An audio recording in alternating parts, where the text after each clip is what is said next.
پوری امت کا یہ عقیدہ ہے کہ مرنے سے پہلے اس روئے ارض پہ اللہ تعالیٰ کا دیدار کسی انسان کو، کسی جن کو، کسی فرشتے کو یا کسی بھی مخلوق کو ہونا محال ہے، امپاسبل ہے، یہ مقدور نہیں ہے، محال ہے۔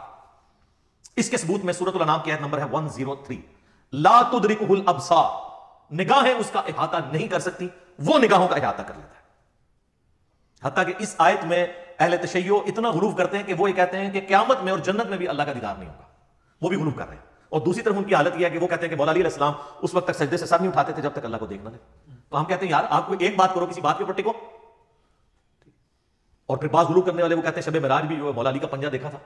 خیر اب اہل علم ان کو خود ہی رد کر رہے ہیں، وہ کہہ رہے ہیں یہ نصیحتیاں ہمارے ان سے کوئی تعلق نہیں ہے، اہل تشیع کا یہ جو ہے مکتب نہیں ہے، مکتب اہل بیت یہ نہیں ہے۔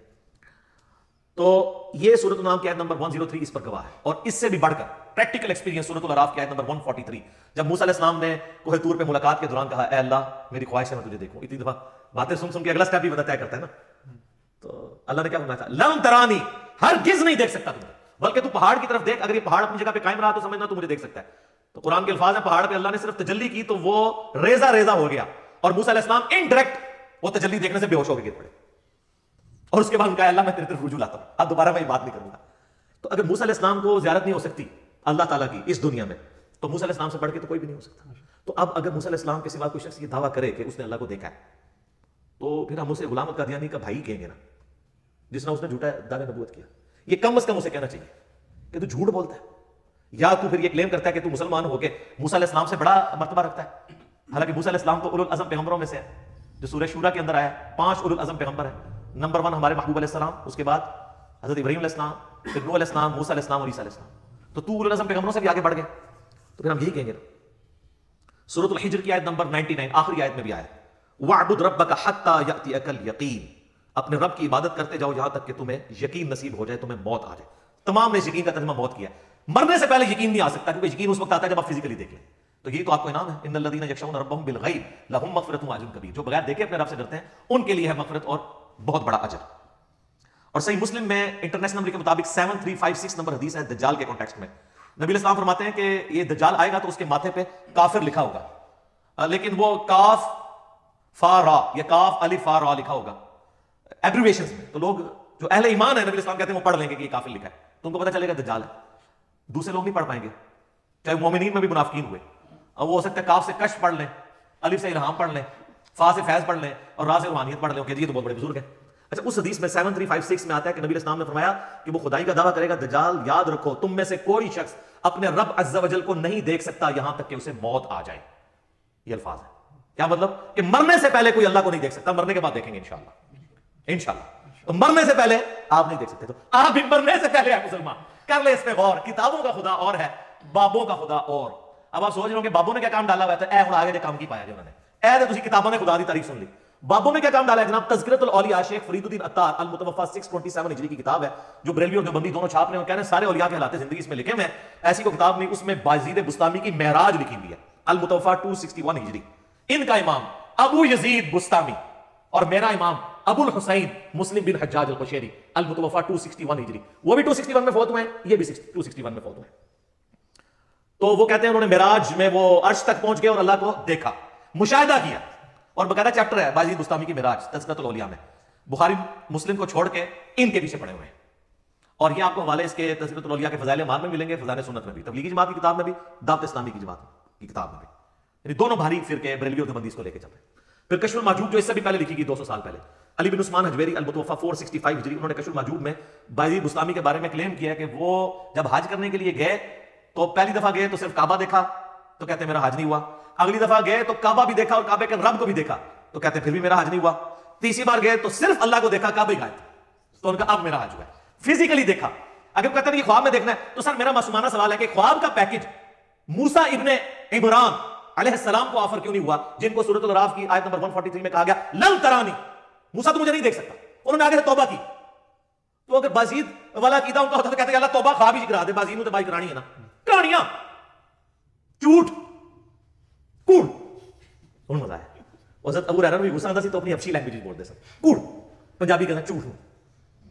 اچھا جی، شیخ زکریا کاندھوی نے کتاب لکھی ہے فضائل حج، حاجیوں کو تبلیغی جماعت والے بیچارے میرے بولے بھائی، تبلیغی جماعت میری جماعت ہے، کافی سارے لوگوں کو آواز سمجھ آ گئی ہے الحمدللہ. ہم محبت کرتے ہیں ان کے جذبے کی. لیکن یہ کچھ آپ کی کتابوں میں میرے بھائی لکھا ہوا ہے, فضائل حج میں لکھا ہوا ہے. سر اتنا مزیدار واقعہ ہے یہ, ابھی تک ویسے میں نے نا کسی ویڈیو میں بیان نہیں کیا, آج آپ سنیں اور مزہ لیں. وہ لکھتے ہیں کہ جی محدث عبد الرزاق مسجد نبوی میں بیٹھ کے درس حدیث دے رہے تھے. آپ پتہ محدث عبد الرزاق کون ہے؟ امام بخاری اور امام مسلم کے استاد ہیں. جی بخاری مسلم نے ان سے حدیثیں لی ہوئی ہیں محدث عبد الرزاق سے. یہ وہی ہے جن کی مصنف عبد الرزاق ہے, دو ہے نا کٹھی لکھی کی, مصنف ابن ابی شیبہ اور مصنف عبد الرزاق. سر اے ہو جے اے عبد الرزاق تھوڑا کرکٹر نہیں ہے تو ہمیں سمجھو. محدث عبد الرزاق بیٹھے ہوئے 3ری صدی ہجری کے اندر بڑے اماموں میں سے وہ حدیثیں بیان کر رہے ہیں. تو وہ کہتے ہیں ایک بزرگ کا بیان ہے کہ ان کو حضرت خضر علیہ السلام کی ملاقات ہوئی. حضرت خضر علیہ السلام کی, میرا کلپ دیکھ لیں, اللہ فضل تب یہ صاف ہو جائے گی. تو کہتے ہیں وہ بزرگ کہتے ہیں کہ مجھے ایک دن خضر کی ملاقات ہوئی مسجد نبوی میں. تو میں نے کہا کہ خضر یہ بتائیے آج تک آپ کو کوئی ایسا شخص ملا ہے جو مرتبے میں آپ سے بھی بڑا ہو؟ ہائے ہائے. ان کا ہاں جی ایک بندہ ملا ہے. ان کا جی کیسے؟ وہ کہتے ہیں ایک دن میں مسجد نبوی میں تھا. اچھا, حضور کی پوری زندگی میں حضرت خضر کو توفیق نہیں ہوئی ہے مسجد نبوی میں جانے کی, جو ان کے خضر ہیں جھوٹے. حضور کی وفات کے بعد وہاں اعلی قرآن میں تو سورہ آل عمران میں حکم تھا کہ اے پیغمبروں جب میرا پیغمبر آ جائے تو تم نے اس کی مدد بھی کرنی ہے. نہ غزوہ بدر لڑی, نہ احد لڑی, نہ خندق لڑی. حضور کی وفات کے بعد مسجد نبوی بیٹھے ہیں. اچھا جی کہانی ہے نا, خضر تو وہ ہے ہی نہیں ہے, میں نے بتایا, وہ آپ لیکچر میں دیکھ لیں. کہتے ہیں جی وہ حضرت خضر کہتے ہیں کہ ایک شخص بیٹھا ہوا تھا, محدث عبد الرزاق حدیثیں بیان کر رہے تھے, اور پاس ہی ایک نوجوان جو ہے نا وہ اپنا سر اپنے گریبان میں ڈالے بیٹھا ہوا تھا. تو ظاہر ہے یہ صوفی ہوتے ہیں نا جو یہ کام کرتے ہیں, قرآن حدیث کا درس سن نہیں سکتے کیونکہ ان کے خلاف ہے, علم و بس کرنی ہو جات. تو کہتے ہیں حضرت خضر کہتے ہیں میں بڑا حیران ہوا کہ محدث عبد الرزاق یہاں پہ درس دے رہے ہیں, اتنے بڑے محدث, اور یہ بندہ علیحدہ بیٹھا ہوا ہے. تو کہتے ہیں میں اس کے پاس چلا گیا, تو وہ یوں ہی بیٹھا تھا. تو میں نے اس سے پوچھا کہ تو عبد الرزاق سے حدیثیں کیوں نہیں سنتا, اس زمانے میں تو اس کے پائے کا محدث کوئی نہیں ہے. تو وہ آگے سے کہتا ہے کہ لوگ عبد الرزاق سے حدیثیں سنتے ہیں اور میں ڈائریکٹ رزاق سے سنتا ہوں. استغفر اللہ لعنت اللہ علی الکاذبین. سر یہ دعویٰ رسول اللہ کے بعد اگر کوئی کرے تو یا تو اس کا ذہنی توازن بگڑا ہوگا یا غلام القادیانی کا بھائی ہوگا, تبھی قلم اٹھا سکتے ہیں نا آپ کہ ذہنی توازن بگڑا ہو. صحیح بخاری میں تعلیقاً مولا علی کا قول ہے, اور سنن ابن ماجہ میں مرفوع پوری مولا علی نے نبی علیہ السلام سے روایت کیا کہ 3 لوگوں سے اللہ نے قلم اٹھا لیا. نمبر 1 سویا ہوا شخص, نمبر 2 بالغ نابالغ, اور نمبر 3 مجنون مجذوب پاگل جو مرضی کہہ دو, شطحیات والا. اچھا وہ کہتے ہیں کہ جی وہ حضرت خضر پریشان ہو گئے کہ ایک ایڑا ڈائریکٹ اللہ کو سننا. تو حضرت خضر کہتے ہیں میں نے پوچھا کہ اچھا تجھے اگر اتنا ہی مان ہے تو بتا میں کون ہوں. تو کہتے ہیں جی اس نے کہا کہ نظر اٹھا کے کہا, انہوں نے کہا اگر میں غلط نہیں ہوں تو خضر ہے.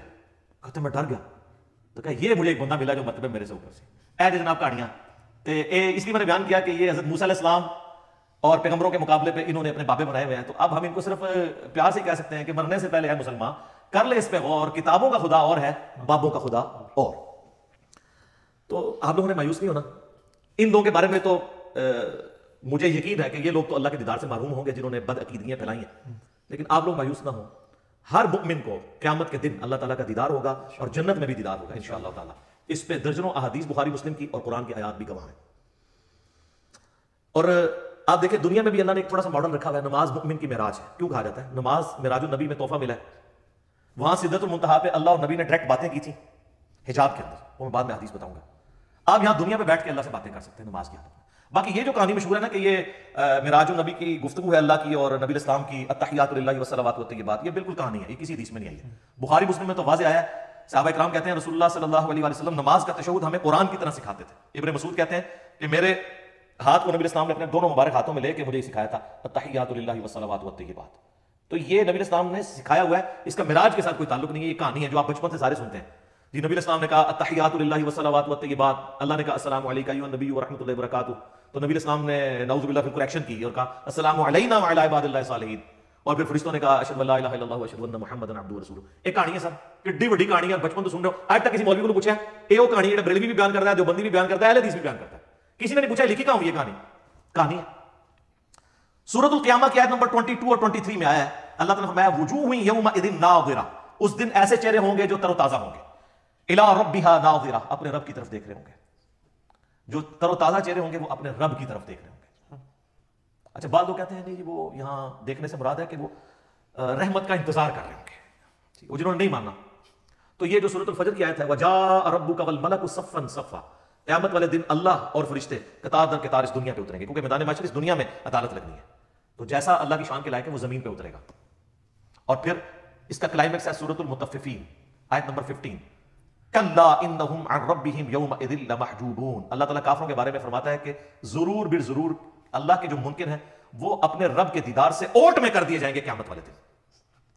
اچھا اللہ کے دیدار سے اوٹ میں کر دیے جائیں گے کافر, تو اس کے اندر کیا امپلائڈ ہے کہ اہل ایمان حجاب اٹھا دیا جائے گا, کیونکہ اللہ کے آگے تو کوئی حجاب نہیں آ رہا نا, اللہ کے سامنے تو کوئی چیز چھپی نہیں ہوئی ہے, یہ بندے اور اللہ کے درمیان حجاب ہے, کافر کے درمیان آ جائے گا مومن کا اٹھ جائے گا, یہ واضح ثبوت ہے. لہذا شیعہ کا موقف جو ہے باطل ہے, بلکہ میں شیعہ کو دعوت دوں گا کہ اللہ کے بندو ہماری نمازوں عبادات ان ساری چیزوں کا کیا حاصل ہونا ہے کہ اگر ہم جنت میں پہنچ جائیں اور تب بھی اپنے رب کو نہ دیکھ سکیں. قرآن کی درجنوں آیات میں جو اللہ تعالیٰ بار بار کہتا ہے کہ بغیر دیکھے اپنے رب سے ڈرتے ہیں, تو یہ پردہ آخر اٹھ رہا ہے نا کبھی, اس دن اٹھ رہا ہے کہ جس دن اللہ تعالیٰ نے امتحان میں آپ کو پاس کر دینا کہ ہاں جی تم بغیر دیکھے ڈرتے تھے نا, اب اس کا انعام ہے مجھے دیکھ لو. یہ تو امپلائڈ ہے اس کا, ورنہ تو دین کی لذت ہی ختم ہے اگر قیامت میں جنت میں اللہ کا دیدار نہیں ہے. بخاری مسلم میں درجنوں احادیث ہے اسی کانٹیکسٹ میں جو سورۃ القیامہ کی آیت نمبر 22 ہے, وجوہ یومئذ ناظرہ الی ربہا ناظرہ. اس آیت کے کانٹیکسٹ میں بخاری مسلم دونوں میں حدیث ہے. صحابہ کرام نے پوچھا یا رسول اللہ کیا ہم اپنے رب کو دیکھیں گے قیامت کے دن؟ آپ نے فرمایا تم ضرور اپنے رب کو دیکھو گے. 14ویں رات کا چاند جب چھایا ہوتا ہے اور کوئی بادل نہ ہو تو تمہیں اس چاند کو دیکھنے میں کوئی تکلیف محسوس نہیں ہوتی. سورج کو دیکھنے میں تکلیف ہوتی ہے, چاند کو دیکھنے میں نہیں ہوتی. بالکل اس طریقے سے تم اپنے رب کو بھی دیکھو گے اور تمہاری آنکھوں پہ کوئی اسٹرین نہیں آئے گا, جیسا کہ اس کی شان کے لائق ہے. تم اپنے رب کو دیکھو گے انشاءاللہ تعالی. اور سر صحیح مسلم میں ایک بڑی رکت انگیز حدیث ہے. نبی علیہ السلام فرماتے ہیں جنتی جب جنت میں پہنچ جائیں گے نا تو اللہ تعالیٰ جنتیوں سے کہے گا کہ ہاں جی کوئی اور نعمت چاہیے, تو جنتی کہیں گے یا اللہ اس سے بڑی کیا نعمت ہے کہ تو نے ہمیں ہمیشہ کی دوزخ کے عذاب سے بچا لیا, ہمارے چہرے تر و تازہ کر دیے, ہمارا منہ مانگا انعام ہمیں دیا, ہمیشہ کی زندگی ہمیں دے دی, اس سے بڑی بھی ابھی کوئی نعمت باقی ہے؟ تو پھر اللہ تعالیٰ ان کو سرپرائز دیتے ہوئے اپنا اور بندوں کے درمیان حجاب اٹھائے گا اور لوگ اپنے رب کی زیارت کریں گے, اور جب وہ رب کو دیکھ لیں گے نا تو ان کو دنیا کی اور جنت کی ہر نعمت بھول جائے گی. وہ کہیں گے اصل نعمت تو یہ ہے, یہ اللہ نے سرپرائز میں رکھی ہوئی ہے جنت کے اندر. یہ صحیح مسلم میں حدیث ہے. پھر نبی علیہ السلام نے کہا کہ چاہو تو قرآن پڑھ کے دیکھ لو, سورہ یونس کی آیت نمبر 26 آپ نے تلاوت کی, للذین احسنوا الحسنى وزیادہ. جو لوگ نیکوکار ہیں اللہ تعالیٰ ان کے لیے بہتر اجر رکھے گا اور کچھ بڑھ کے بھی دے گا. وہ کہتے ہیں کہ بڑھ کے جو دے گا وہ یہ ہے سب سے بڑھ کے اللہ کا دیدار انشاءاللہ تعالی. اور پھر صحیح مسلم کی وہی حدیث جو دجال والی میں نے بیان کی 7356 کہ تم میں سے کوئی اپنے رب عز و جل کو نہیں دیکھ سکتا یہاں تک کہ وہ مر نہ جائے. تو مرنے کے بعد انشاءاللہ تعالیٰ اللہ کا دیدار ہوگا, اور مرنے سے پہلے ہے مسلمان کر لے اس پہ غور. کتابوں کا خدا اور ہے, بابوں کا خدا اور یقین کا جب تو یہ غور کرے گا نا تو تیرے اندر سے آواز نکلے گی کیا کہ نہ میں بابی, نہ میں بابی, نہ میں سوکارڈ بابی, نہ میں بابیاں دفاع کرنے والا بابی, میں ہوں مسلم علمی کتاب انشاءاللہ تعالیٰ.